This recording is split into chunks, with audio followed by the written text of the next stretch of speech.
Can a stripper be in a monogamous relationship? It's more of a complicated question than you may think.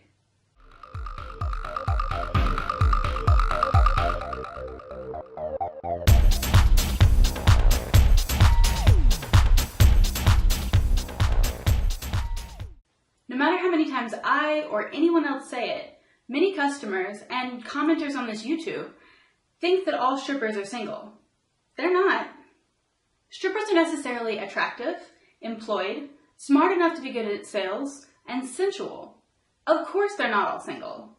The men who make this assumption think that there's no one secure enough or trusting enough to date a stripper, or they think that they're the only one on earth and ask us out like they're throwing us a life raft. Just hold on, I'll drag you out of your depraved life. They are completely surprised when we're insulted and shocked when we run the other way. Actually, they're right in one way and only one way.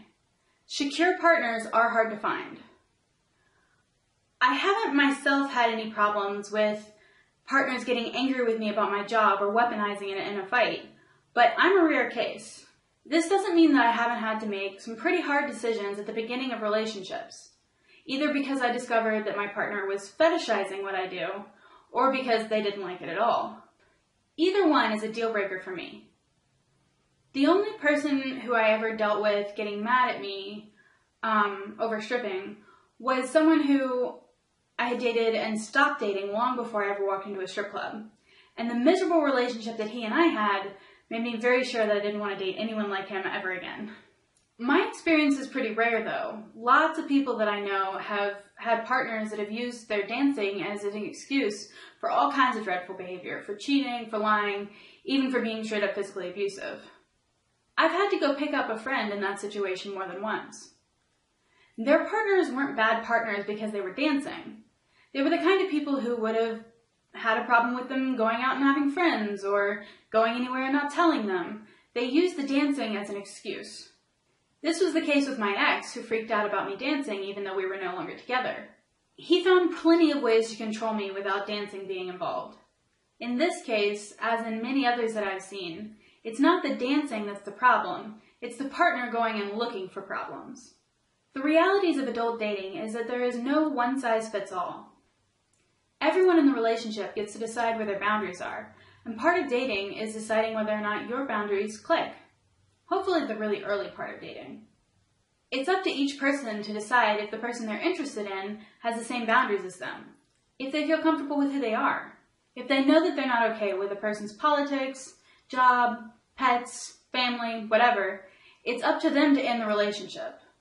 It's not okay to continue the relationship but punish their partner for whatever it is that they don't like. No matter what I or anyone else says, dating a sex worker is really scary for a lot of people. And those people should not date sex workers. If they do, they're choosing an unhappy life. While I personally believe that a relationship with a sex worker can be a monogamous one, some sex workers aren't shooting for that goal. Some dancers are polyamorous and have one or more relationships of varying intimacy, and that can work just fine for them. None of this is to say that polyamorous or monogamous, stripping is never cheating. In every relationship, the people in the relationship get to decide what fidelity and devotion look like. And for some couples, giving lap dances and dancing naked in front of crowds isn't it. Lying and pretending not to be a sex worker when you are is sometimes absolutely necessary in certain situations. But it's not the best show of devotion. It's not up for someone to change, it's just not a good match. For me, the way that I show devotion is to be sure that all of my love and related emotions go to the person that I'm dating. Others, as I said before, do away entirely with monogamy and intimacy and expect their partners to accept what they do as part of non-monogamy. Other dancers choose to be single while they dance, and I completely understand why they do this. The men desperate to date strippers do so for some bad stereotypical reasons. They think we have really high sex drives, or are willing to do wild things in bed, or just that we're easy. This is painfully not true. While some strippers sure have pretty high sex drives, I know lots of demisexual strippers like myself, and even some asexual ones who don't want anything to do with sex at all. For us, even more than normal, performing sexuality and sensuality in the club is an acting job, one that we try to do very well. To men who date strippers because they think she'll be a wild ride, we're usually not a full person. On the other hand, even good partners can be threatened by dating a stripper, especially if we're the first one they've ever met. It's pretty easy to tell up front whether a potential date sees me as a stripper or as a whole person. Red flags include giving me like 20 questions on the grittiest parts of strip clubs before they actually get to know me. If you want to know how many men I dance for in a night, or what the worst thing anybody ever said to me was, before you want to know what my interests are or what I majored in college, it's pretty clear what facet of my personality you're really interested in. If you stop in the middle of an intimate moment to ask how much I'm charging you, I'm putting my clothes back on, for several reasons.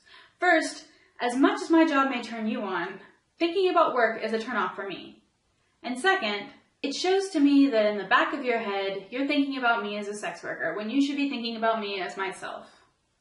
Still, there are lots of great partners out there, monogamous or non-monogamous, who can separate us out from our jobs, the same way we separate them from being cashiers or truck drivers or district managers.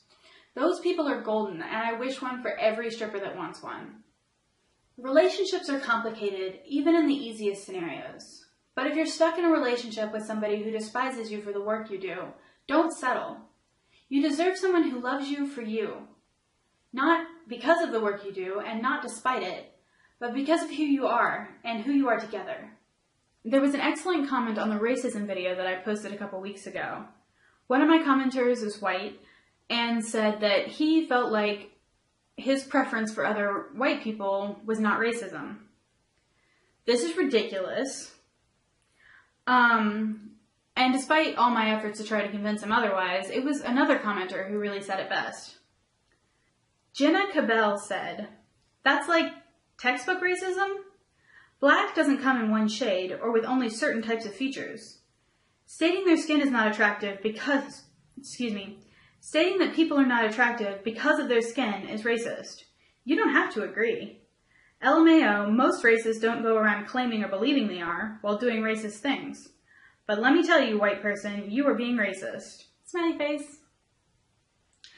Jenna, you put it perfectly, and I hope that other commenters and that commenter are able to absorb it. Another comment that I received recently was from Thomas Tom. He's interested in starting a YouTube channel where he does interviews, and wanted to interview a stripper, but he also knows that asking a stripper to see him outside of the club may make people think that he's a rapist or trying to date her. So he knows that that's a pretty big no-no. He said, "It would be to help people that have no experience in a club understand how the club works, what sort of things she deals with in the club, how people see her, and the job she has. What is the most fucked up thing a client has asked of her? I just want the show to be about opening up the door to worlds that people may misunderstand or know little about. Just to be clear, I'm not looking for it to be a hostile interview. I do want to also get to the darker side of the club. So for example, on that side of the interview, I would not ask her if she has ever turned a trick in the champagne room, but I would ask about that sort of thing happening in general. I really want to talk about the club from every angle. Also, like I said above, I have been in the club a few times, so talking about the mental games between the dancer and the client from each perspective, I think would be fun. Thanks." I think most of this is a great idea. Although people who don't know a whole lot about strip clubs are always trying to find the seedy underbelly of the club. And depending on the club that she works at, might not be one. I think what is just as important, and much less covered, is the other gritty reality of strip clubs. 8 hours in high heels, athleticism, late hours, and trying to stay friends with the people you share a dressing room with, etc. Everyone has heard the dirty stereotypes. That there's drugs in strip clubs, that there's sex in strip clubs, and whatever else. That isn't even true of all clubs, much less all dancers. So if you really want to see stripping from a new angle, choose a different one. Sensationalizing strip clubs is way overdone and cliche, and it won't tell any of your viewers anything that they haven't already heard. Any good talk show tries to expose the things that nobody knows. And the secrets of the club, of which there are many, aren't the seedy underbelly part of it. Most importantly, don't ask her what the most messed up thing that anyone ever did to her in a strip club is. That's like going up to a random stranger in the street and asking them about their traumas. It's not a good way to treat someone who's trusted you enough to give you an interview. I hope that helps. So, what are your thoughts? Are you secure enough to date a stripper, or way too hung up on the job? Or are you going to tell me that strippers are trash and spout ill-informed stereotypes until I have to delete your comments? Either way, comment below. Maybe I'll feature your comment in my next video. As always, watch more of my videos. There's a playlist over here that is about just stripper life in the form of lists. Over here are stories from the strip club. Please subscribe, and if you'd like to hear more from my channel, then click the bell icon. Thank you so much. Bye.